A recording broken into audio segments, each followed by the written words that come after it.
அந்த அன்பர் சொன்னார் கிருஷ்ணர் கோயிலுக்கு முஸ்லிம்கள் வரவில்லை என்று.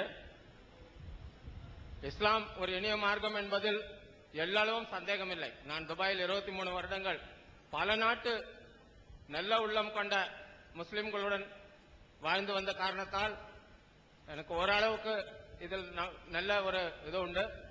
இந்த மாதிரி நிகழ்ச்சிகள் நடத்துறது ரொம்ப நம்ம எங்க எல்லாருக்கும் உபயோகமா இருக்கிறது, ஒற்றுமையை வளர்க்கிறது. ஆனால் முஸ்லிம் சமுதாயத்தில் இஸ்லாம் இஸ்லாம் என்று பல குற்றங்கள் புரிந்து கொண்டிருந்தாலும் இஸ்லாம் பெயரில் சில காரியங்களை சொல்லிக் கொண்டிருக்கிறார்கள். அதில் ஒன்று, அது ஐயா தான் விளக்கம் அளிக்க வேண்டும். இஸ்லாமில்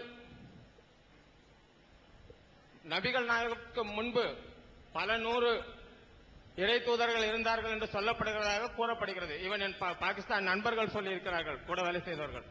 அப்படி இருக்கும்போது ஜீசஸ் கிரைஸ்ட் அவர்களை இறை தூதராக இஸ்லாமியர்கள் ஏற்றுக்கொண்டிருக்கின்றனர். அதற்கு முன் இருந்த கிருஷ்ணரையோ ராமரையோ இறை தூதர்களாக ஏன் ஏற்றுக்கொள்ளவில்லை? அந்த மாதிரி ஏற்றுக்கொண்டிருந்தால் இந்த கோயிலுக்குள் போக பிரச்சனை எல்லாம் இருக்காது.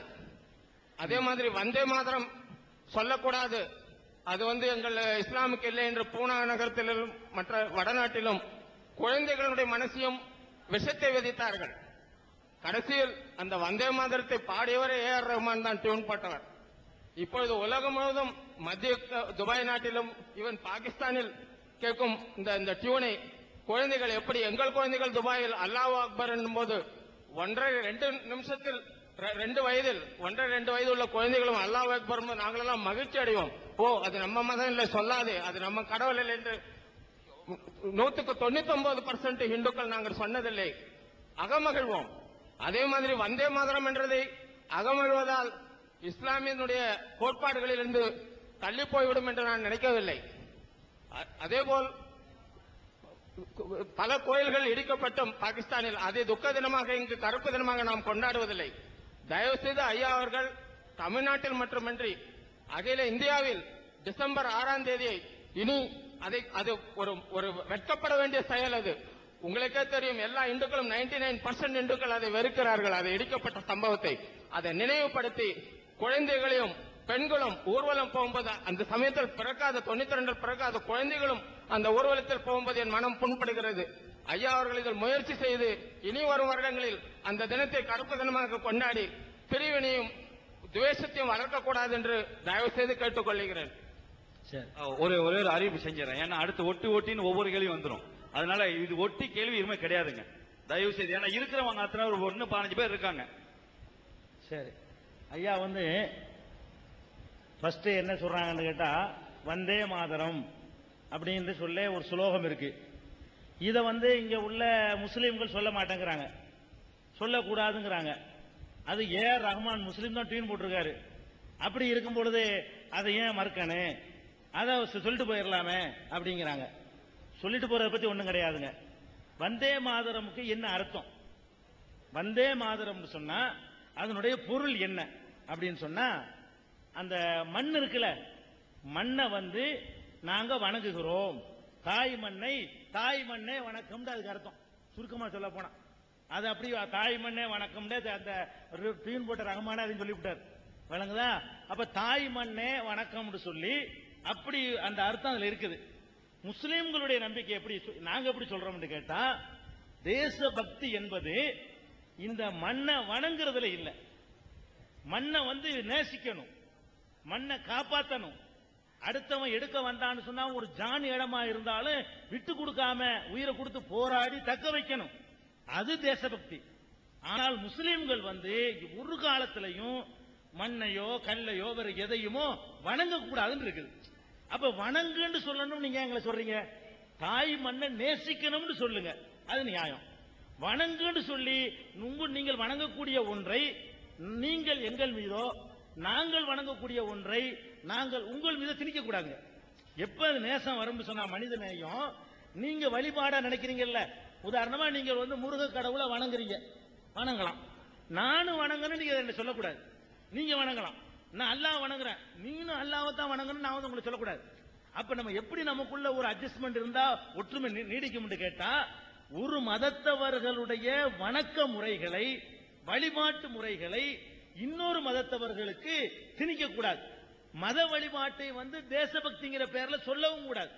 இப்ப நான் என்ன சொல்றேன்னு கேட்டா, அதையே வந்தே தாய் மண்ணை நாங்கள் வணங்குகிறோம் என்று முஸ்லீம்கள் சொல்லக்கூடாது என்று தெரிஞ்சிருந்தோம். அதையே நாங்க சொல்லணும்னு சொல்றீங்க. அப்படி சொல்லலைன்னா என் தேசபக்தி இல்லைன்னு நீங்க சொல்றீங்க. தேசபக்தி எதுல பார்க்கணும்? இந்தியாவுக்கும் பாகிஸ்தானுக்கும் யுத்தம் நடக்கும் பொழுது முஸ்லீம்கள் தங்களுடைய பங்களிப்பை செய்யறாங்களா, களத்துல நிக்கிறாங்களா, உயிர் தியாகம் பண்றாங்களா, அது தேசத்துக்கு விரோதமா போறாங்களா, ரகசியத்தை காட்டி கொடுக்கறாங்களா, ஐஎஸ்ஐக்கு வேலை போறாங்களா, அதுதான் தேசபக்திய அளக்கிற அளவுகோலை தவிர எது இல்ல. இந்த வார்த்தைகளை சொல்வது இல்ல. உதாரணமா எடுத்துக்கிறீங்களேன், இப்ப இந்து மதத்துல வந்து கல்விக்கு கடவுள் சரஸ்வதி எல்லாரும் சொல்றாங்க. அது சர்வசாதாரணமா அது ஓகே, உங்களுக்கு ரைட்டு. என்னைய வந்துகிட்டு நீ வந்து சரஸ்வதி வணக்கம் சொல்லிட்டு தான் நீ புஸ்தகத்தை திறக்கணும்னு சொன்னா அது திணிக்கிறது ஆகும்ல. நான் வந்து எனக்குன்னு ஒண்ணு கல்விக்கு நான் வச்சுக்கிட்டு இதைத்தான் நீங்க சொல்லணும் நான் சொன்னா அது திணிக்கிறது ஆகும்ல.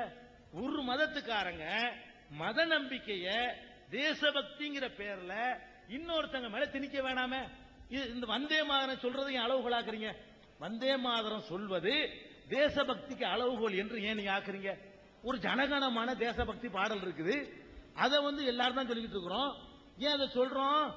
அதுல வந்து ஒரு அந்த மாதிரியான ஒண்ணும் இல்ல, தாய் மண்ணை வணக்கம் கும்பிடுறோங்கிற மாதிரியான ஒரு மெசேஜ் இல்ல. அது மாதிரி சொல்லிட்டு போங்க. அந்த காலத்துல சுதந்திரத்துக்கு போராடும் பொழுது எல்லாரும் தானே போராடணும். முஸ்லிம்கள் போராடணும், சீக்கியர்கள் போராடணும், இந்துக்கள் போராடணும், மதத்துக்கு அப்பாற்பட்டவங்க போராடணும், எல்லாரும் தான் போராடணும். அப்ப எல்லாருக்கும் உள்ள ஒரு நாட்டுல வந்து அப்படி நினைக்கிறதுனாலதான் விவகாரம் வருது. இது நம்ம புரிஞ்சுக்கணும். அடுத்தது வந்து ஐயாவுடைய அதை ஒட்டு இன்னொரு கேள்வி என்னன்னு கேட்டா, நபிகள் நாயகத்துக்கு முந்தி இயேசுநாதர் வந்தார், அவரை கடவுளுடைய தூதர்னு ஒத்துக்கிறீங்க. அதே மாதிரி தானே கிருஷ்ணர் வந்தாரு, அவரையே நீங்க இறை தூதர்னு சொல்ல மாட்டேங்கிறீங்க. கிருஷ்ணர் வந்து இயேசுநாதருக்கு முன்பு வந்தாரு அப்படின்னு சொல்ல மாட்டேங்கிறீங்கன்னு கேட்கிறாங்க. நாம என்ன சொல்றோம்னு கேட்டா, நீங்க கிருஷ்ணரை வந்து இறை தூதர்னு சொல்லலையே. கிருஷ்ணரை வந்து இறை தூதர் என்று நீங்க அறிமுகப்படுத்தல. இறைவு தூதருக்குரிய கடவுள்கிட்ட இருந்த ஒரு வாதம் பெற்றார், அவரே கடவுள் என்று தான் சொல்லிக்கிட்டு இருக்கிறாங்களே தவிர கடவுளுடைய தூதர் அவர் இருந்தாரு அப்படின்னு சொல்லல. பகவான் தான் சொல்றாங்க. கிருஷ்ணரை வந்து கிருஷ்ணரை பகவான் என்று தான் சொல்றாங்க. கடவுளுடைய தூதர் என்று நீங்கள் சொல்லியிருப்பீர்களே, ஆனால் தான் அவரை என் தூதர் நீங்க ஏத்துக்கிறல கேள்வி வரும். அப்ப கிருஷ்ணரை பொறுத்த வரைக்கும் அவங்க அறிமுகப்படுத்தக்கூடியது வந்து கடவுள் என்று சொல்லிதான் எங்களுக்கு மத்தியில் அறிமுகப்படுத்துறாங்க. அப்படிதான் இந்து மதத்தினுடைய அந்த உபதேசங்கள்ல, அவங்களுடைய உரைகள்ல, புஸ்தகங்கள்ல நம்ம படிக்கிறோம். அதனால வந்து இயேசுநாதரை வந்து அவங்க கடவுளுடைய மகன் என்று சொன்னா கூட அவங்களுடைய பைபிள் வேதத்துல அவரை மனிதராகவே சொல்லப்படுது. அவர் சிலுவையில் அறைந்தாங்கன்னு சொல்லப்படுது. அறையும் போது கூட ஏலி ஏலி லாமா சபக்தானி, என் தேவனே என் தேவனே ஏன் என்னை கைவிட்டீர் என்று இயேசு சொன்னதாக பைபிள்ல சொல்லப்பட்டிருக்குது.